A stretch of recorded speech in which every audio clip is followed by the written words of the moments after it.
خوش رہنے کا سب سے اچھا طریقہ یہ ہے کہ دوسروں کو خوش رکھنے کی کوشش کی جائے۔ نہ کر نصیب سے اتنے گلے ہیں انسان، جب اللہ راضی ہوتا ہے تو ہر چیز مل جاتی ہے۔ جو نصیب میں ہے وہ چل کر آئے گا، جو نہیں ہے وہ آ کر بھی چلا جائے گا۔ بعض لوگ کہتے ہیں کہ لوگوں کی غلط مدح سرائی سے ہم پر کوئی اثر نہیں پڑتا، یاد رکھو پڑتا ہے، لیکن غیر محسوس طور پر جب تم کسی کے برائی سے متاثر ہوتے ہو تو جان لو کہ بیجا خوشامد سے بھی متاثر ہوتے ہیں۔ اللہ تعالیٰ فرماتا ہے کہ میں ایک چھپا ہوا خزانہ تھا، میں نے چاہا کہ میں پہچانا جاؤں تو یہ کائنات کی پیدائش معرفت خداوندی کے لیے ہے۔ اس نے مٹی سے اطلس پوش بادشاہ بنا دیا، یعنی اپنا مظہر خلیفہ بنا دیا۔ جو شخص خوشگوار زندگی بسر کرتا ہے وہ تلخ موت مرتا ہے۔ چمگادڑ در حقیقت سورج کی نہیں بلکہ اپنے آپ کی دشمن ہوتی ہے۔ اگر تو خدا پر توکل رکھتا ہے تو کام بھی کر، اس کے بعد بھروسہ خدا پر کر۔ انسان پر اگر عقل غالب ہو تو وہ فرشتوں سے بڑھ جاتا ہے، لیکن اگر شہوت غالب ہو تو چوپایوں سے بھی نیچے گر جاتا ہے۔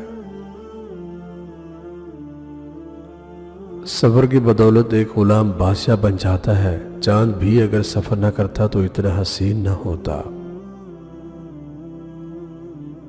اگر آپ نے عشق نہیں کیا تو خود کو زندوں میں شمار مت کر، روز آخرت اس زندگی کو شمار نہیں کیا جائے گا۔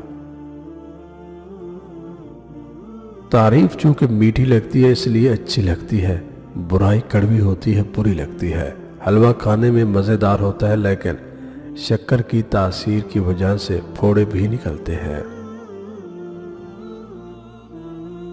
خاموشی بہت سارے بھرم رکھ لیتی ہے۔ درد موت کا قاصد ہے، اے بے وقوف قاصد سے منہ نہ موڑ۔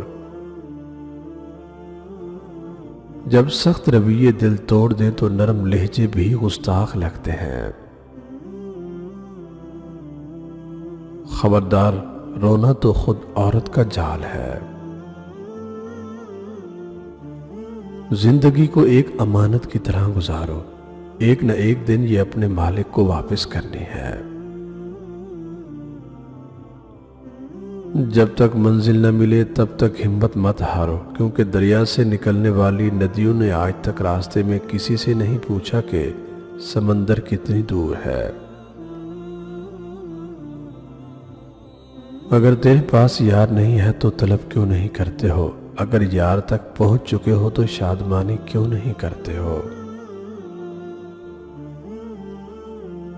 صرف پیسہ ہی رزق نہیں ہے، بلکہ عقل، ادب، چہرہ، اولاد اور علم بھی رزق ہے، اور اس سے بڑی بات یہ ہے کہ بہترین دوست بھی رزق میں شامل ہے۔